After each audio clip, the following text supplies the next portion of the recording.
Hey there, welcome back to U.S. History. This is Friday's lecture that will be covering pages 4, because we left off early yesterday, page 457 through pages 463, and we'll even see if we get that far. But today we're going to talk about Operation Barbarossa. We said that Hitler's Operation Sea Lion, the attack of England by the Luftwaffe, the German Air Force, was unsuccessful. And so while he was at a stalemate with England, he had in the back of his mind a lingering worry that Russia would turn its back on their non-aggression pact with Germany and join the Allies. Plus, Hitler has always hated communists, and he knew in the back of his mind at some point he was going to attack the Soviet Union. And so he decided at this point, and I think it was in June 22nd, 1941, that he was going to invade the Soviet Union. And so he began sweeping across southeastern Europe, and I'll bring this map up here.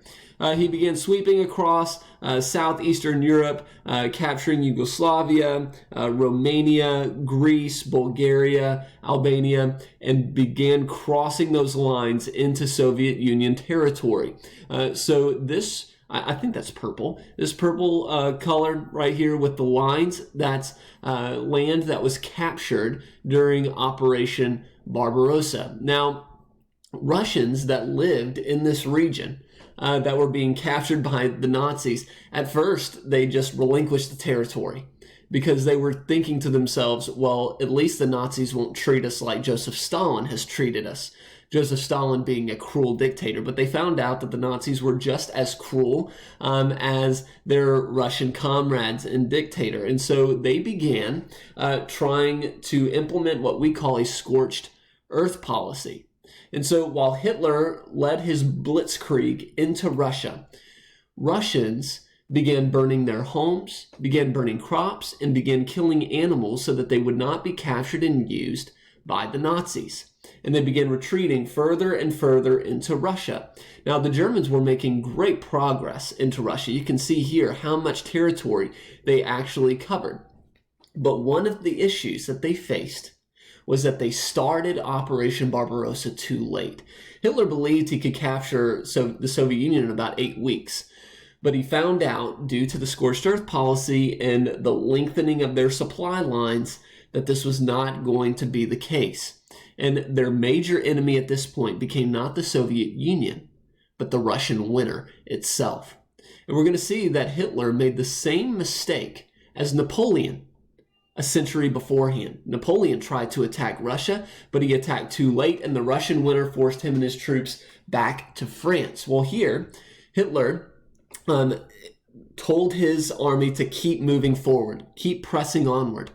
But the problem is that not only were they facing the Russian winter, but they were facing the Russian winter in their summer uniforms and with lightweight oil. You need a thicker oil during the winter time, because what they found out is that as the winter got colder, those summer uniforms did not hold up very well. Also, the oil began freezing in the pipes and in the lines of the tanks, rendering the tanks useless.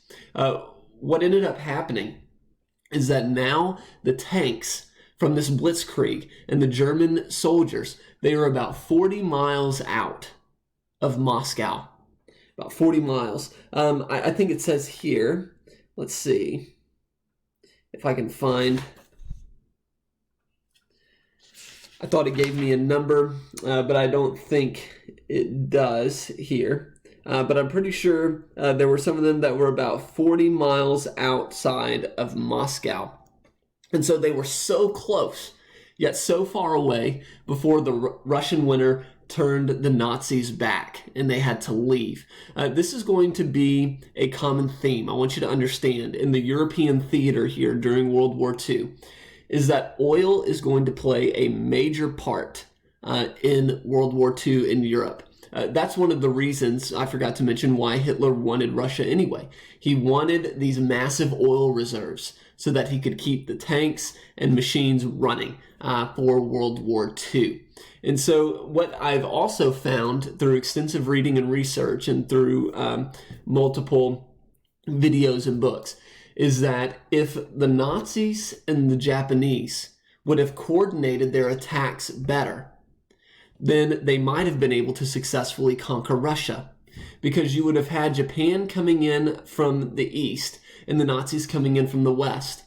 And while Germany and Japan were allies, I want you to understand both of them had problems concerning racial superiority. The Nazis thought that they were the superior race. The Japanese thought they were the superior race. And so while they were allies, it was still very difficult to work together for both of them. And so if they would have just worked together a little bit better and come up with a better plan, they might have been able to take over Russia. But that did not happen, thankfully. And so Hitler, later on we're going to see, has to leave Western Russia. Because what ends up happening is that the Soviet Union, now that they are being attacked by Germany, they actually join the Allied powers. And they sign a pact with England, with the United States, and later with France, once France is liberated from German control. All right, so you need to know the scorched earth policy, you need to know why Hitler invaded Russia, and you need to know what caused Hitler to retreat, and that was the Russian winter. And that brings us into Roman numeral 3, America enters the war. On the morning of December 7th, 1941, there were many naval soldiers, Air Force members that were just enjoying a nice Sunday morning in Pearl Harbor, Hawaii. But then they began to hear the whirring of plane engines. And when they looked out, what they saw was the sky basically covered in planes. And they began to wonder, is that an American military operation that we're just practicing? But as the planes got closer and closer, they could see that red circle on the tail of the planes representing the rising sun. Japan is known as the land of the rising sun. And they knew that this was no drill. This was an attack on Pearl Harbor. And these planes began dive bombing and began releasing bombs on the American ships in Pearl Harbor. But they also attacked the airfields, destroying many planes. In fact, it says in your textbook on page 459 that 19 American ships were sunk in Pearl Harbor and that nearly 200 planes were destroyed. Now, there's conspiracy theories that the United States in Washington, D.C., there was intelligence that Japan was planning an attack and that it was sent to Pearl Harbor, but it wasn't passed up the chain of command successfully. And so, therefore, we were taken by surprise. But who knows really what happened there. Now, Japan had been planning this attack for months. They knew that America was going to join the war at some point, but they said, we need to attack America first, and we need to render their Pacific fleet and their Pacific aviation, their planes, obsolete. We need to render them ineffective. And so they decided to plan the surprise attack. And one thing that they did that you could tell that they had planned for this is that Pearl Harbor, it's a shallow harbor. And so there are torpedoes that are not meant for shallow waters, but the torpedoes that were used by the Japanese planes were specifically designed to be able to travel underwater in shallow depths. And so they had thought of everything. And so they destroyed 19 ships and more than 200 planes. Thankfully, there was an aircraft carrier and several battleships that were out in the Pacific doing some drills so that they didn't destroy all of our planes or all of our ships. And so the next day, President Roosevelt, got in front of Congress and requested his declaration of war. And on page 461, you can follow along with me. It says, yesterday, December 7th, 1941, a date which will live in infamy. The United States of America was suddenly and deliberately attacked by naval and air forces of the Empire of Japan. And so those are famous words. December 7th, 1941, a date which will live in infamy. And so at the end he says, I ask that the Congress declare that since the unprovoked and dastardly attack by Japan on Sunday, December 7th, 1941, a state of war has existed between the United States and the Japanese Empire. And so it is the attack on Pearl Harbor by Japanese forces that brings America into the war. And so now America has joined the war in 1941.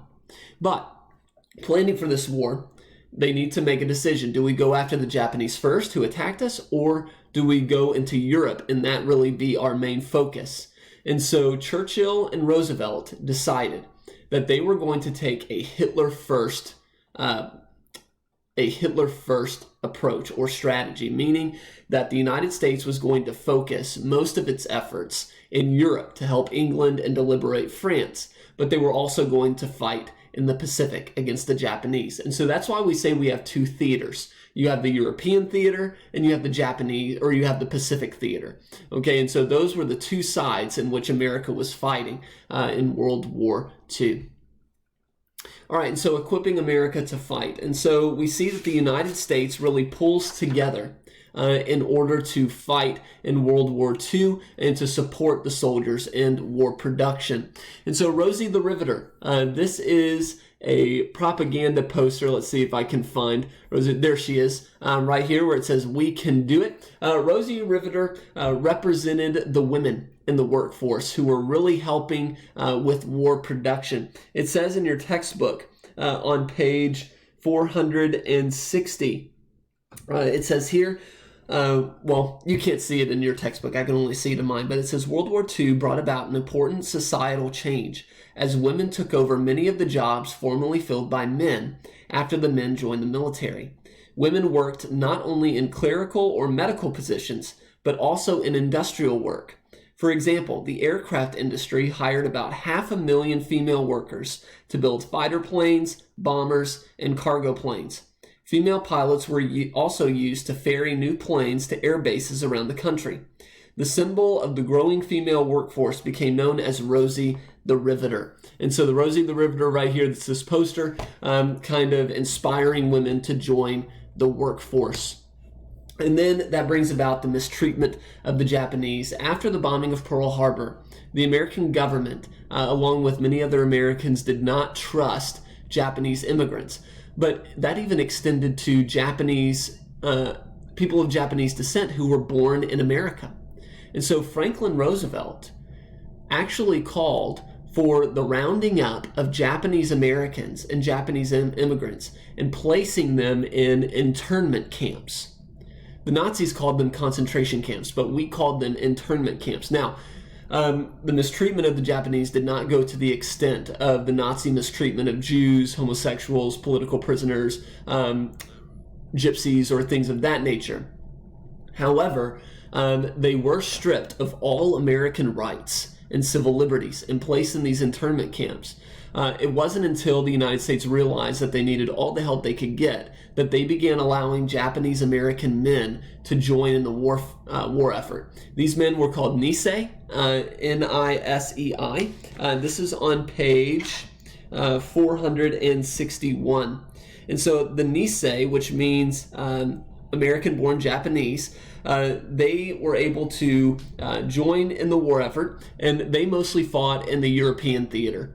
So they fought over in Europe, but they were also used as intelligence officers in the Pacific so that they could decode Japanese messages. So this is where we're going to stop. We're not going to get into waging war in Europe. We're going to stop here. You have a quiz on Monday that will cover the notes from the beginning of the chapter to where we have stopped right here.